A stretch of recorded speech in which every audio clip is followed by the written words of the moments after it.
Josef Mengele, Josef Mengele. Listen. The 16th of March 1911, the 7th of February 1979, also known as the Angel of Death. German. Todesengel, was a German Schutzstaffel, SS officer and physician during World War II. He is mainly remembered for his actions at the Auschwitz concentration camp, where he performed deadly experiments on prisoners, and was a member of the team of doctors who selected victims to be killed in the gas chambers and was one of the doctors who administered the gas. With Red Army troops sweeping through Poland, Mengele was transferred 280 kilometers, 170 miles from Auschwitz to the Gross-Rosen concentration camp on the 17th of January 1945, 10 days before the arrival of the Soviet forces at Auschwitz. Before the war, Mengele had received doctorates in anthropology and medicine, and began a career as a researcher. He joined the Nazi Party in 1937 and the SS in 1938. He was assigned as a battalion medical officer at the start of World War II, then transferred to the Nazi concentration camp service in early 1943 and assigned to Auschwitz, where he saw the opportunity to conduct genetic research on human subjects. His experiments focused primarily on twins, with no regard for the health or safety of the victims. After the war, Mengele fled to South America. He sailed to Argentina in July 1949, assisted by a network of former SS members. He initially lived in and around Buenos Aires, then fled to Paraguay in 1959 and Brazil in 1960, all the while being sought by West Germany, Israel, and Nazi hunters such as Simon Wiesenthal, who wanted to bring him to trial. Mengele eluded capture in spite of extradition requests by the West German government and clandestine operations by the Israeli intelligence agency Mossad. He drowned in 1979 after suffering a stroke while swimming off the coast of Bertioga, and was buried under the false name of Wolfgang Gerhard. His remains were disinterred and positively identified by forensic examination in 1985. Early life. Mengele was born in Günzburg on the 16th of March 1911, the oldest of three sons of Walburga, Nehupfauer and Karl Mengele. His two younger brothers were Karl Jr. and Alois. Their father was founder of the Karl Mengele and Sons Company, later renamed as Mengele Agrartechnik, which produced farming machinery. Mengele was successful at school and developed an interest in music, art, and skiing. He completed high school in April 1930 and went on to study philosophy in Munich, where the headquarters of the Nazi Party were located. In 1931 he joined the Der Stahlhelm, a paramilitary organization that was absorbed into the Nazi Sturmabteilung, Sturmtachment, SA in 1934. In 1935, Mengele earned a PhD in anthropology from the University of Munich. In January 1937, he joined the Institute for Hereditary Biology and Racial Hygiene in Frankfurt, where he worked for Dr. Ottmar Freiherr von Verschuer, a German geneticist with a particular interest in researching twins. As von Verschuer's assistant, Mengele focused on the genetic factors that result in a cleft lip and palate, or a cleft chin. His thesis on the subject earned him a cum laude doctorate in medicine (MD) from the University of Frankfurt in 1938. Both of his degrees were revoked by the issuing universities in the 1960s. In a letter of recommendation, von Verschuer praised Mengele's reliability and his ability to verbally present complex material in a clear manner. The American author Robert J. Lifton notes that Mengele's published works were in keeping with the scientific mainstream of the time, and would probably have been viewed as valid scientific efforts even outside Nazi Germany. On the 28th of July 1939, Mengele married Irene Schoenbein, whom he had met while working as a medical resident in Leipzig. Their only son, Ralph, was born in 1944. Military service. The ideology of Nazism brought together elements of anti-Semitism, racial hygiene, and eugenics, and combined them with pan-Germanism and territorial expansionism with the goal of obtaining more Lebensraum, living space, for the Germanic people.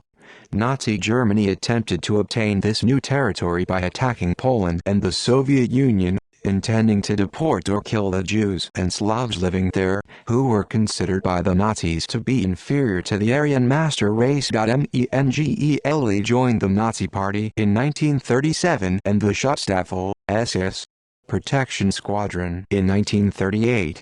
He received basic training in 1938 with the Gebirgsjäger, light infantry mountain troop, and was called up for service in the Wehrmacht, Nazi armed forces, in June 1940, some months after the outbreak of World War II. He soon volunteered for medical service in the Waffen-SS, the combat arm of the SS, where he served with the rank of SS Untersturmführer, second lieutenant in a medical reserve battalion until November 1940.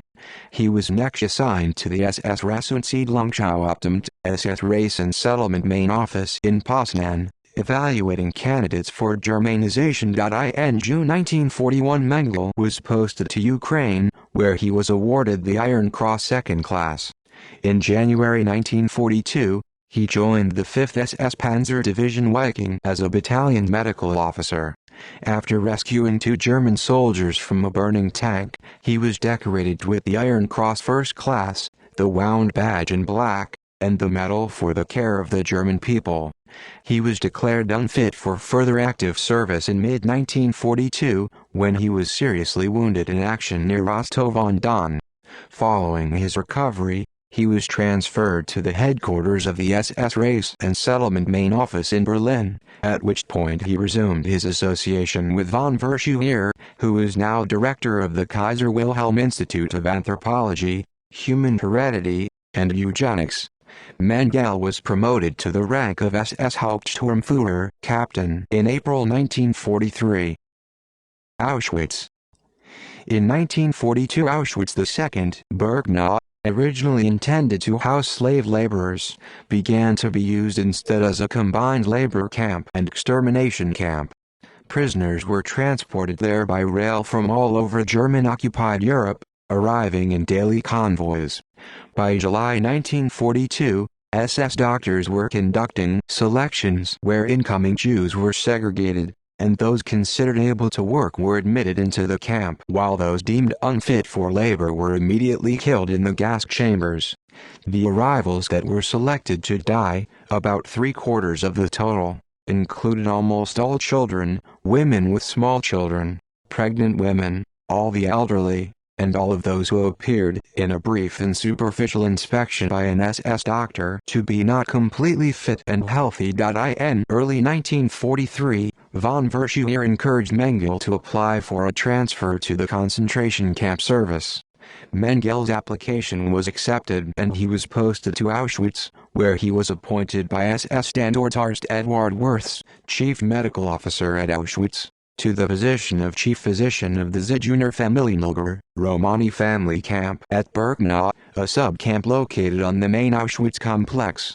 The SS doctors did not administer treatment to the Auschwitz inmates but supervised the activities of inmate doctors who had been forced to work in the camp medical service. As part of his duties, Mengele made weekly visits to the hospital barracks and ordered any prisoners who had not recovered after 2 weeks in bed to be sent to the gas chambers. Mengele's work also involved carrying out selections, a task that he chose to perform even when he was not assigned to do so, in the hope of finding subjects for his experiments, with a particular interest in locating sets of twins. In contrast to most of the other SS doctors, who viewed selections as one of their most stressful and unpleasant duties, he undertook the task with a flamboyant air, often smiling or whistling a tune. He was one of the SS doctors responsible for supervising the administration of Zyklon B, the cyanide-based pesticide that was used for the mass killings in the Birkenau gas chambers. He served in this capacity at the gas chambers located in Crematorio IV and V. When an outbreak of pneuma, a gangrenous bacterial disease of the mouth and face, struck the Romani camp in 1943, Mengele initiated a study to determine the cause of the disease and develop a treatment. He enlisted the assistance of prisoner Berthold Epstein, a Jewish pediatrician and professor at Prague University, The patients were isolated in separate barracks and several afflicted children were killed so that their preserved heads and organs could be sent to the SS Medical Academy in Graz and other facilities for study.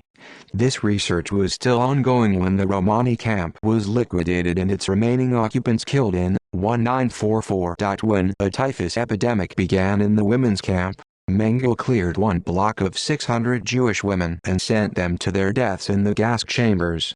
The building was then cleaned and disinfected and the occupants of a neighboring block were bathed, deloused, and given new clothing before being moved into the clean block. This process was repeated until all of the barracks were disinfected.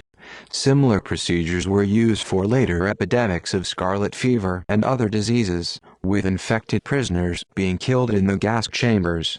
For these actions, Mengele was awarded the War Merit Cross, second class with swords, and was promoted in 1944 to first physician of the Birkenau subcamp. Human experimentation.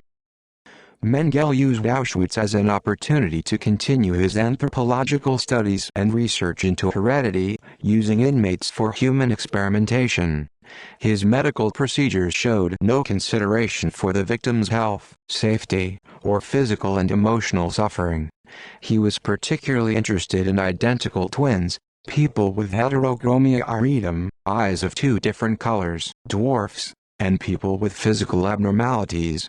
A grant was provided by the Deutsche Forschungsgemeinschaft, German Research Foundation, at the request of von Verschuer, who received regular reports and shipments of specimens from Mengele. The grant was used to build a pathology laboratory attached to Crematorium II at Auschwitz-II-Birkenau. Dr. Miklos Niesli, a Hungarian Jewish pathologist who arrived in Auschwitz on the 29th of May 1944, performed dissections and prepared specimens for shipment in this laboratory. The twin research was in part intended to prove the supremacy of heredity over environment and thus strengthen the Nazi premise of the genetic superiority of the Aryan race. Niesli and others reported that the twin studies may also have been motivated by an intention to increase the reproduction rate of the German race by improving the chances of racially desirable people having twins. Mengele's research subjects were better fed and housed than the other prisoners, and temporarily spared from execution in the gas chambers.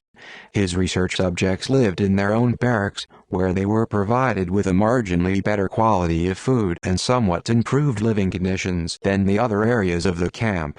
When visiting his young subjects, he introduced himself as Uncle Mengele and offered them sweets, while at the same time being personally responsible for the deaths of an unknown number of victims whom he killed via lethal injection, shootings, beatings, and his deadly experiments.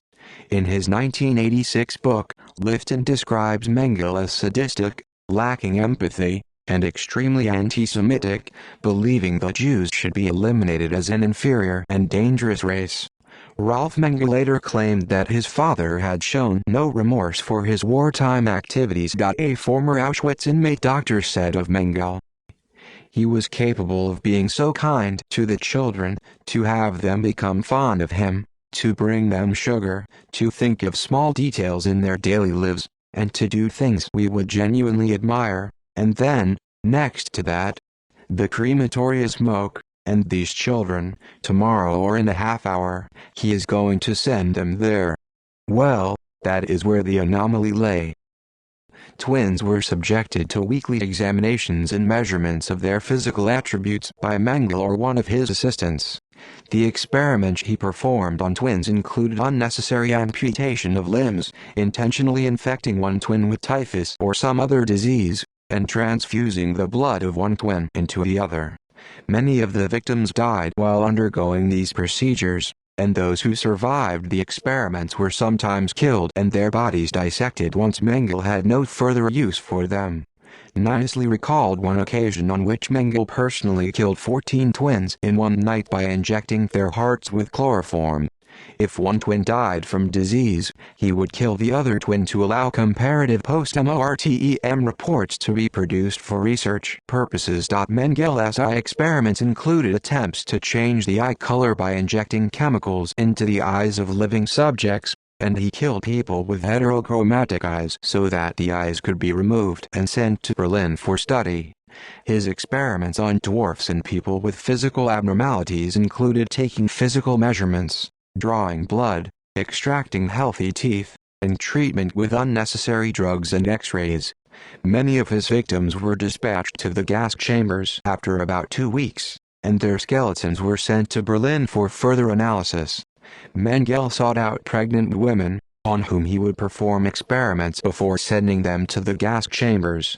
Alex Deckel, a survivor, reports witnessing Mengele performing vivisection without anesthesia, removing hearts and stomachs of victims. Yitzhak Gannon, another survivor, reported in 2009 how Mengele removed his kidney without anesthesia. He was forced to return to work without painkillers. Witness Vera Alexander described how Mengele sewed two Romani twins together, back to back, in a crude attempt to create conjoined twins. Both children died of gangrene after several days of suffering. After Auschwitz. Along with several other Auschwitz doctors, Mengele transferred to Gross-Rosen concentration camp in Lower Silesia on the 17th of January 1945, taking with him 2 boxes of specimens and the records of his experiments at Auschwitz. Most of the camp medical records had already been destroyed by the SS by the time the Red Army liberated Auschwitz on the 27th of January.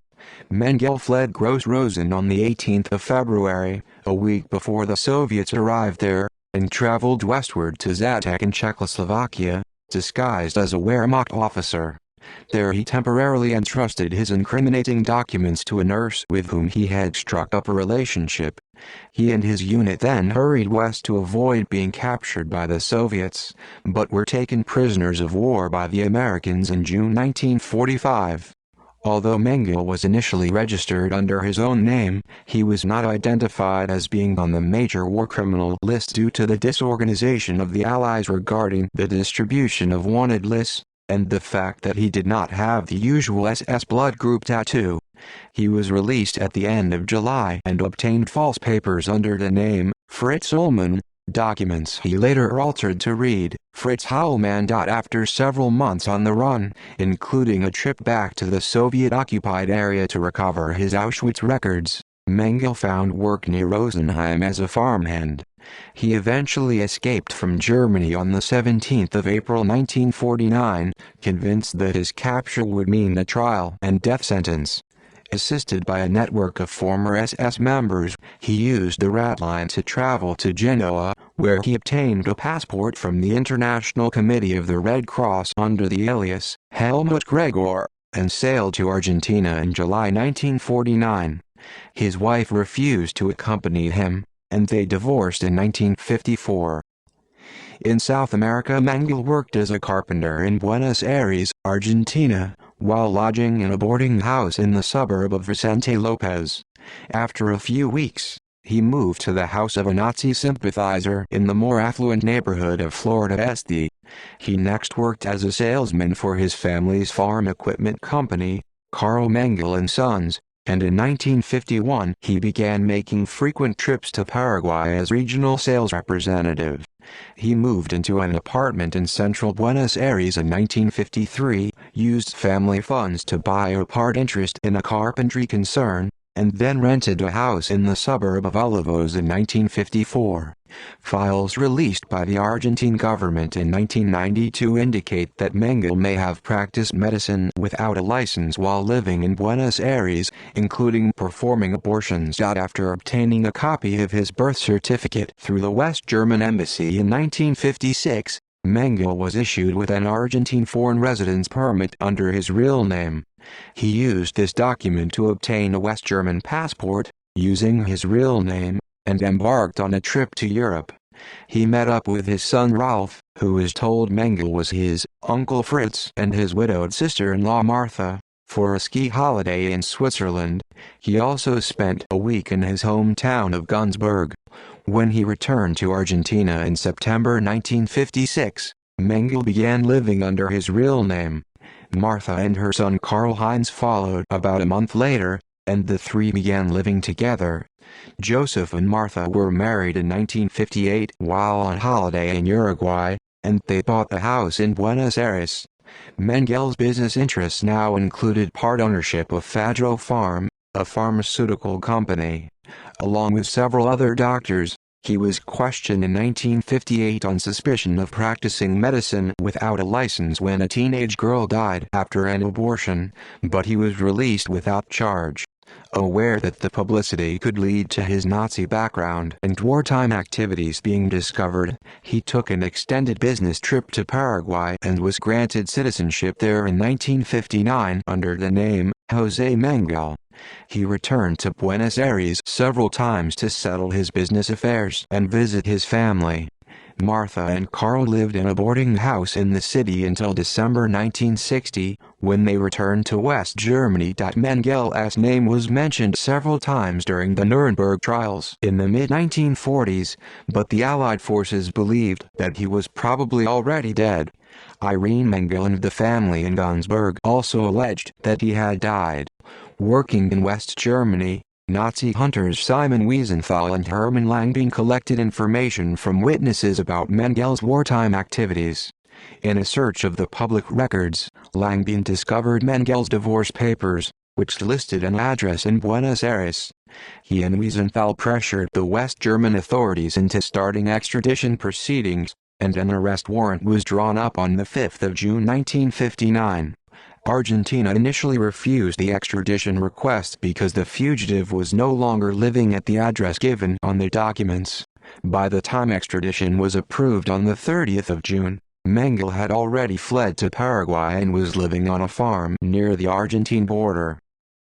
Efforts by Mossad in May 1960, Isser Harel, director of the Israeli intelligence agency Mossad, personally led the successful effort to capture Adolf Eichmann in Buenos Aires.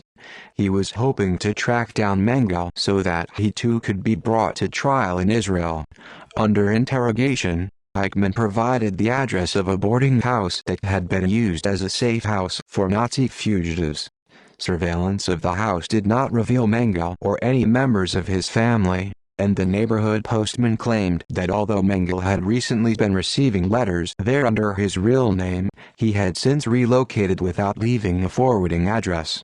Harel's inquiries at a machine shop where Mengele had been part owner also failed to generate any leads, so he was forced to abandon the search. Despite having provided Mengele with legal documents using his real name in 1956, which had enabled him to formalize his permanent residency in Argentina, West Germany was now offering a reward for his capture.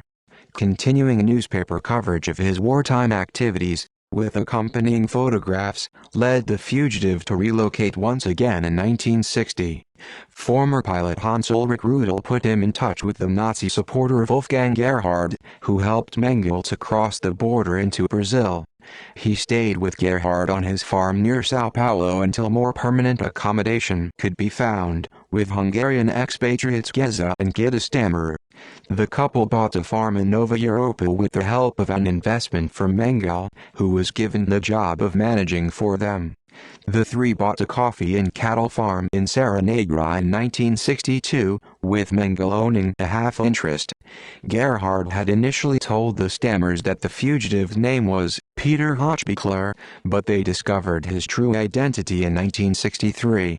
Gerhard persuaded the couple not to report Mengele's location to the authorities by convincing them that they themselves could be implicated for harboring a fugitive. In February 1961, West Germany widened its extradition request to include Brazil, having been tipped off to the possibility that Mengele had relocated there. Meanwhile, Zviaroni, one of the Mossad agents who had been involved in the Eichmann capture, was placed in charge of a team of agents tasked with tracking down Mengele and bringing him to trial in Israel. Their inquiries in Paraguay revealed no clues to his whereabouts, and they were unable to intercept any correspondence between Mengele and his wife Martha, who was then living in Italy. Agents that were following Rudel's movements also failed to produce any leads. Aharoni and his team followed Gerhard to a rural area near Sao Paulo, where they identified a European man whom they believed to be Mengele. This potential breakthrough was reported to Harrell, but the logistics of staging a capture, the budgetary constraints of the search operation, and the priority of focusing on Israel's deteriorating relationship with Egypt led the Mossad chief to call off the manhunt in 1962. Later life and death in 1969, Mengele and the Stammers jointly purchased a farmhouse in Gayarus, with Mengele as half-owner. When Wolfgang Gerhard returned to Germany in 1971 to seek medical treatment for his ailing wife and son, he gave his identity card to Mengele. The Stammers' friendship with Mengele deteriorated in late 1974, and when they bought a house in Sao Paulo, he was not invited to join them. The Stammers later bought a bungalow in the El Dorado neighborhood of Diadema, Sao Paulo, which they rented out to Mengele. Ralph, who had not seen his father since the ski holiday in 1956, visited him at the bungalow in 1977. He found an unrepentant Nazi who claimed he had never personally harmed anyone and only carried out his duties as an officer. Mengele's health had been steadily deteriorating since 1972. He suffered a stroke in 1976, experienced high blood pressure, and developed an ear infection which affected his balance. On the 7th of February 1979, while visiting his friends Wolfram and Lieselotte Bossert in the coastal resort of Bertioga, Mengele suffered another stroke while swimming and drowned. His body was buried in Embu das Artes under the name Wolfgang Gerhard, whose identification Mengele had been using since 1971. Other aliases used by Mengele in his later life included Dr. Fausto Rindon and S. Jose Alvarez Ashpiazu. Exhumation. Meanwhile, sightings of Mengele were being reported all over the world. Wiesenthal claimed to have information that placed Mengele on the Greek island of Kythnos in 1960, in Cairo in 1961, in Spain in 1971, and in Paraguay in 1978, 18 years after he had left the country. He insisted as late as 1985 that Mengele was still alive, 6 years after he had died, having previously offered a reward of $100,000, equivalent to $300,000 in 2020, in 1982 for the fugitive's capture. Worldwide interest in the case was heightened by a mock trial held in Jerusalem in February 1985, featuring the testimonies of over 100 victims of Mengele's experiments. Shortly afterwards, the West German, Israeli, and U.S. governments launched a coordinated effort to determine Mengele's whereabouts. The West German and Israeli governments offered rewards for his capture, as did the Washington Times and the Simon Wiesenthal Center. On the 31st of May 1985, acting on intelligence received by the West German prosecutor's office, police raided the house of Hans Sedlmayr, a lifelong friend of Mengele and sales manager of the family firm in Günzburg. They found a coded address book and copies of letters sent to and received from Mengele. Among the papers was a letter from Wolfram Bossert notifying Sedlmayr of Mengele's death. German authorities alerted the police in Sao Paulo, who then contacted the Bosserts. Under interrogation, they revealed the location of Mengele's grave, and the remains were exhumed on the 6th of June 1985. Extensive forensic examination indicated with a high degree of probability that the body was indeed that of Josef Mengele. Ralph Mengele issued a statement on the 10th of June confirming that the body was his father's, and he admitted that the news of his father's death had been concealed in order to protect the people who had sheltered him for many years. In 1992, DNA testing confirmed Mengele's identity beyond doubt, but family members refused repeated requests by Brazilian officials to repatriate the remains to Germany. The skeleton is stored at the Sao Paulo Institute for Forensic Medicine, where it is used as an educational aid during forensic medicine courses at the University of Sao Paulo's medical school. Later developments. In 2007, the United States Holocaust Memorial Museum received as a donation the Hocker album, an album of photographs of Auschwitz staff taken by Karl Friedrich Hocker. 8 of the photographs include Mengele.in. February 2010, a 180-page volume of Mengele's diary was sold by Alexander Autographs at auction for an undisclosed sum to the grandson of a Holocaust survivor. The unidentified previous owner, who acquired the journals in Brazil, was reported to be close to the Mengele family. A Holocaust survivors organization described the sale as a cynical act of exploitation aimed at profiting from the writings of one of the most heinous Nazi criminals. Rabbi Marvin Heer of the Simon Wiesenthal Center was glad to see the diary fall into Jewish hands. At a time when Ahmadinejad's Iran regularly denies the Holocaust and anti-Semitism and hatred of Jews is back in vogue, this acquisition is especially significant, he said. In 2011, a further 31 volumes of Mengele's diaries were sold, again amidst protests, by the same auction house to an undisclosed collector of World War II memorabilia for $245,000. Publications racial morphological examinations of the anterior portion of the lower jaw in 4 racial groups. This dissertation, completed in 1935 and first published in 1937, earned him a Ph.D. in anthropology from Munich University.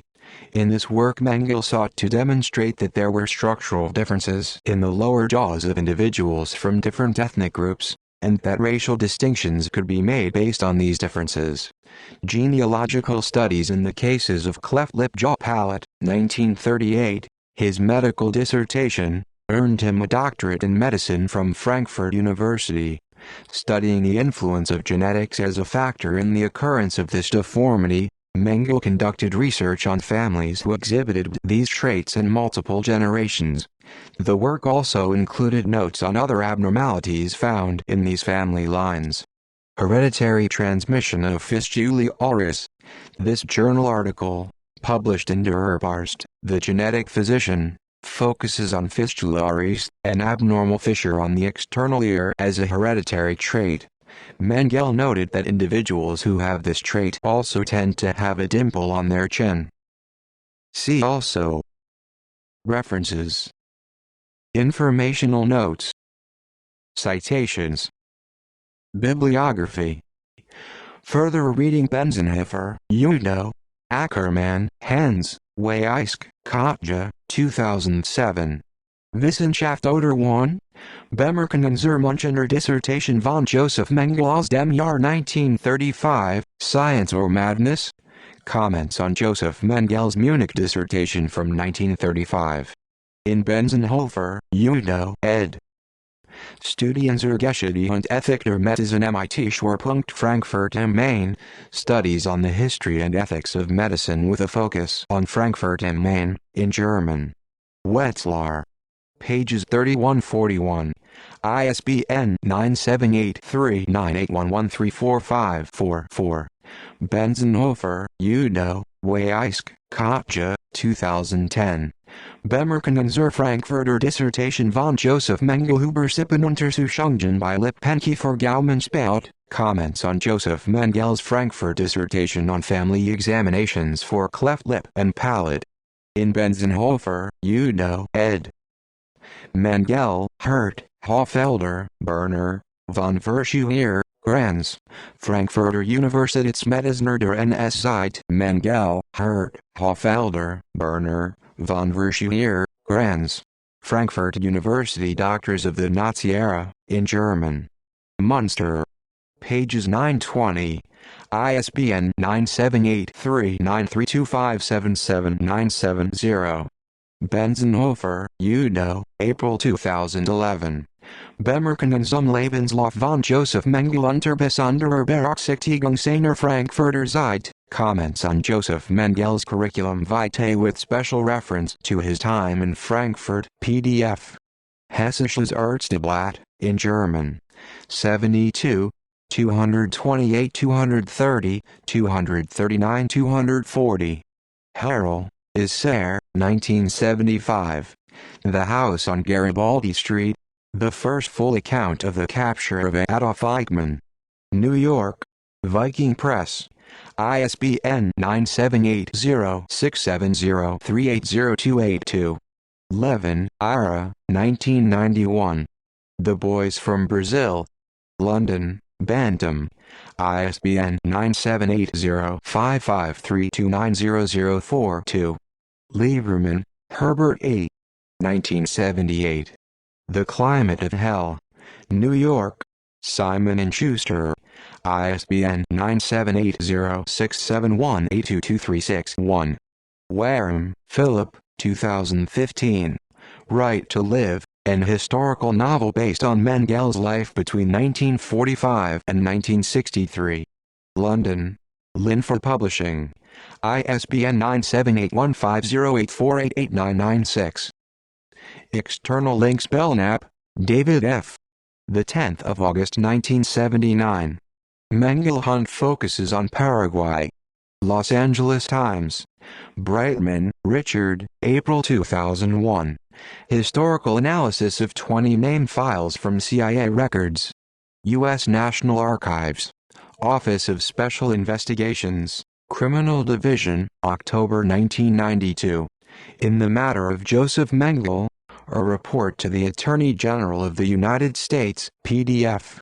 United States Department of Justice. Papaneotou, Vivi, the 18th of September 2005. Skeletons in the Closet of German Science. Deutsche Welle. Posner, Gerald, Ware, John, the 18th of May 1986. How Nazi war criminal Josef Mengele cheated justice for 34 years. Chicago Tribune Magazine. Siegert, Alice, the 30th of June 1985. His Secret Out, Ralph Mengele talks about his father.